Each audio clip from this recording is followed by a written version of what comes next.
During this Ramadan series, I've mentioned many times that my Islam is non-dualist, despite a very vocal minority within Islam claiming that Islam must be dualist. That same minority who delight in telling others what to think, despite not being noted for deep thinking themselves. This view is also held by non-Muslims who assume all Abrahamic religions to be dualist. Thus I began a vlog on why for me Islam is non-dualist. But I seem to get bogged down. The vocal minority is so aggressive and unyielding in their arguments that I was heading them off before they'd even been made. I engaged in self-censorship, the favourite method of control of the corrupt and despots alike. And maybe a good semantic exercise which clarified my own mind, but hardly an interesting vlog. I would liken it to how some football teams attempt to win at all cost, or at least draw at all cost, playing in an unsportsmanlike manner. Whether or not you feel they are destroying the beautiful game rather depends on if you support that team. But at least for me, religion is the exact opposite of supporting a football team, despite a significant minority of Muslims believing they have a duty to visit Old Trafford at least once in their lives. For whoever becomes identified with transient things has no part in the lasting things. Farid al-Din, Attar, the Conference of the Birds. In order to explain myself, I turned to the poet Rumi, but also to Rumi's influence, Attar's poem, The Conference of the Birds. Why was I struggling to find words when they'd already been written? Indeed, why was I reacting to arguments which I can see no validity in, as they come from a dualist perspective, and were dreamed up long after this classic poem?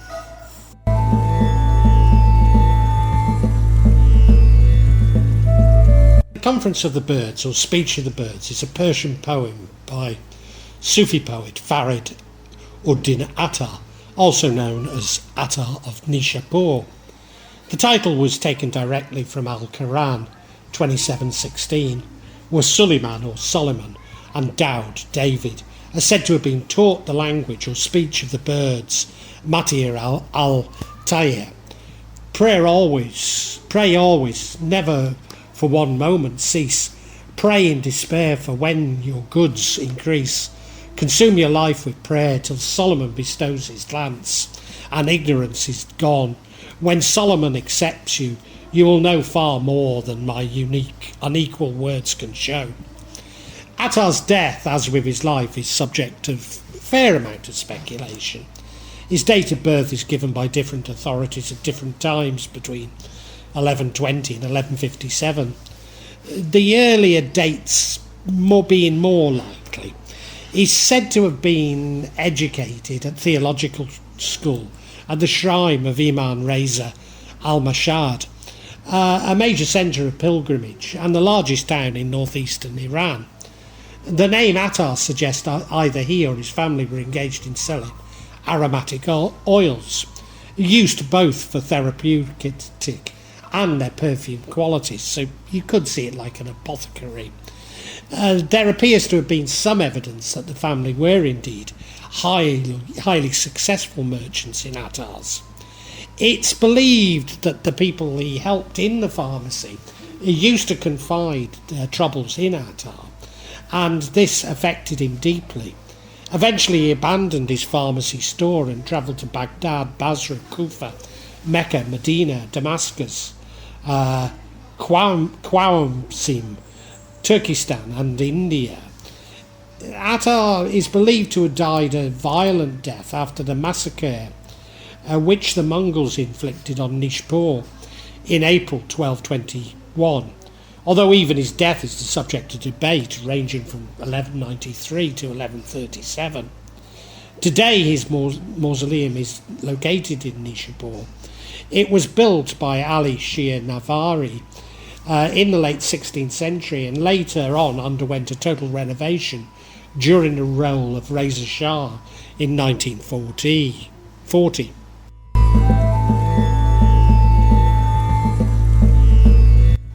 The allegorical framework of the poem is as follows. The birds of the world gather together to seek a king. Indeed, the poem defies a literal interpretation and relies completely on allegory and metaphor. The birds are told by the Hopo, the wisest of the birds, that they have a king, the Simorgh, but he lives far away and that the journey to him is hazardous. The birds are at first enthusiastic to begin their search, but when they realise how difficult the journey will be, they start to make excuses. Their present situation doesn't seem so bad anymore. The Hopo paused, and when the group heard his discourse, trembling fear filled every bird. They saw the bow of his great enterprise could not be drawn by weakness, sloth, or lies, and some were so cast down that then and there they turned aside and perished in despair. And the nightingale refuses to undertake the journey on account of his deep love he shares with the rose. The nightingale made his excuses first. His pleading notes described the lover's thirst, and through the crowd hushed silence spread as he descended on love's scope and mystery. The secrets of all love are known to me, he crooned. Through the darkness of my song resounds the retinue, belong the sweet notes of the melancholy lute. The Hopo answered him, Dear nightingale, this superficial love which makes you quail is only for the outward show of things. The parrot, always having lived in the cage, dreams of immortality and refuses to take a journey where it might perish. The peacock, proud of his external beauty, wishes to return to paradise from where he was banished, instead of finding the Simorgh. The partridge is attached to earthly treasures and jewels and must refrain from flying to protect these. In illustrations, these birds represented by partridges, who cannot fly because they are so attached to earth or dunya. The duck is too attached to the water, where it keeps performing ablutions. It trusts only the water for its life's salvation. The hawk is too conscious and proud of his social status as companions of kings and royals. The Hopo counters each of their excuses with anecdotes which show their desires and fears are mistaken. The group flies a little way, formally adopts the Hopo as its leader, and then decides to ask a series of questions about the way before proceeding. Dear Hopo, welcome, you be our guide. It was on you King Solomon relied, to carry the secret message between his court and distant Sheba's lovely queen. He knew your language and knew his heart. As his close confidant you learnt the art of holding demons captive underground, and for these valiant exploits you were crowned. And you are welcome, Finch. These questions are also answered with illustrative anecdotes. The last question is about the length of the journey, and the answer the Hopo describes the 7 valleys of the way. The Hopo leads the bird, each of whom represents a human fault which prevents humanity from attaining enlightenment.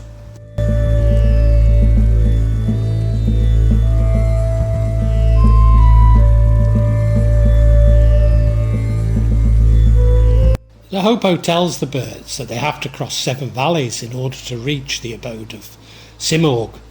The mysteries of Islam to me hear, and I shall tread the highway without fear. When the birds hear the description of the valleys, they bow their heads in distress. Some even die of fright right there and then, but despite their trepidations, they begin the great journey. On the way, many perish of thirst, heat or illness, while others fall prey to wild beasts, panic and violence. And most of the poem is organised around the Hopo's answers to different birds, objections to the journey or questions about it. At the beginning, the birds are identified by species, and each species clearly indicates a human type. The nightingale is the lover, the finch is the coward, etc. And they make excuses according to their kind for not going on the journey. Once the journey has begun, each bird asks questions about its course. And here the analogy is much more than that of the beginner of the spiritual path, asking his sheikh about the trials he's likely to encounter. Each section, except from the opening and closing pages, therefore begins with the bird questioning the hopo or arguing with him, and continues with the hopo's answer.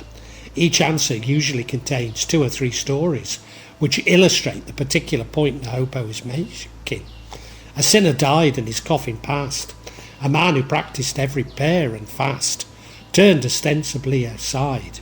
How could he pray for one of whom he knew no good? He saw the sinner in his dreams that night, his face transfigured with celestial light. How did you enter heaven's gate, he said, a sinner stained with filth from foot to head? God saw your merciless disdain pride, and pitied my poor soul, the man replied.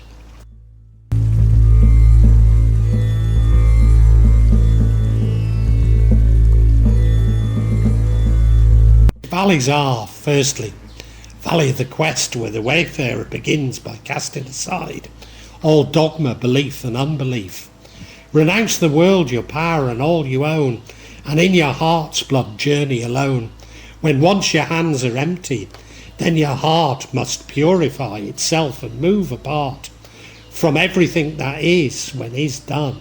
The Lord's light blazes brighter than the sun. Your heart is bathed in splendour, and the quest expends 1,000-fold within the breast. 2. Valley of Love, where reason is abandoned for the sake of love. Love leads whoever starts along our way. The noblest bow to love must obey. But you, unwilling both to love and tread the pilgrim's path, might well be the dead. The lover's chafes impatient and to depart, and long to sacrifice his life and heart. 3. The Valley of Knowledge, or insight into mystery, where worldly knowledge becomes utterly useless. If you discern such hidden truths and feel joy flood into your life, do not relax your zeal. Though thirst is quenched, though you are bathed in bliss, beyond all possible hypothesis, though you should reach the throne of God, implore him, still increasingly is there yet more. 4. The Valley of Detachment, where all desires and attachments to the world are given up. Here what is assumed to be the realities vanishes. Where are the angels and humanity? Where are the bodies buried underground? Where are the minds so subtle and profound? Where is the pain of death? Where is the soul? Where are the sundered parts? Where is the whole? Sift through the universe and we'll see an airy maze in substantial dream. 5. The Valley of Unity, where the wayfarer realises that everything is connected and that the beloved is beyond everything, including harmony, multiplicity and eternity. Be lost in unity, inclusive span, or you humans, but not yet a man. Whoever lives the wicked and the blessed, container in some within his breast. Its light must dawn through dogged and long delay. The clouds that veil it must be torn away. Whoever reaches his sudden sun surpasses good and bad and knows the one. 6. The Valley of Wonderment, where, entranced by beauty of the beloved, the wayfarer becomes perplexed and steeped in awe, and finds that he has never known or understood anything. If somebody asks, what is your present state? It is the drunkenness or sober sense, your fate. And do you flourish now or fade away? The pilgrim will confess. I cannot say. I have no certain knowledge any more. I have my doubt. Doubt itself is unsure. And finally, 7th, the Valley of Poverty and Annihilation, where the self disappears into the universe and the wayfarer becomes timeless, existing in both the past and the future. They will return and know themselves once more bereft of light, the poorest of the poor. First lose yourself, then lose his loss, and then withdraw from all you have lost again. Go peacefully and stage by stage progress, until you gain the realms of nothingness. But if you cling to any worldly trace, no news will reach you from that promised place.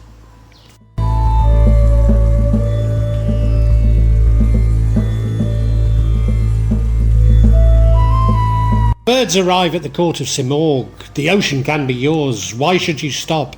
Beguiled by dreams or effervescent dew, the secret of the suns are yours, but you content yourself with motes trapped in beams. But only 30 birds make it to the abode of Simorgh. In the end, the birds learn that they themselves are Simorgh. The name Simorgh in Persian meaning 30, sea, and birds morgh. At first they are turned back, but they have finally admitted and find that Simorgh they have sought is none other than themselves. They eventually come to understand that the majesty of the beloved is like the sun and can be reflected in a mirror. Yet whoever looks in the mirror also beholds his own image.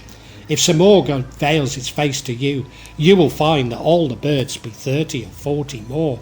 But the shadows cast by that unveiling, what shadow is ever separated from its maker? Do you see? The shadow and its maker are one and the same. So get over surfaces and delve into mysteries. Thus the conference of birds is an allegory to non-dualism, that Allah and his creation are one. Though we cannot try to know or love Allah until we truly know and understand ourselves. Indeed, what we believe is the self is wrong on two counts, as there is no self and no belief. A metaphor drawn from Al-Qur'an itself. On the earth are signs for those who showed faith. Also in your own selves will you not then see. Al-Qur'an 51, 20-21. Attar recognises the assault by the dualists, even recognises the assault by the dualists on these revelations. No stranger followed them or could unfold the secrets that they one another told. Alone at last together conferred, blindly they saw themselves, deaf they heard. But who can speak of this? I know if I betrayed my knowledge, I would surely die. If it were lawful for me to relate such truths to those who have not reached this state. Those gone before us would have made some sign, but no sign comes, and silence must be mine.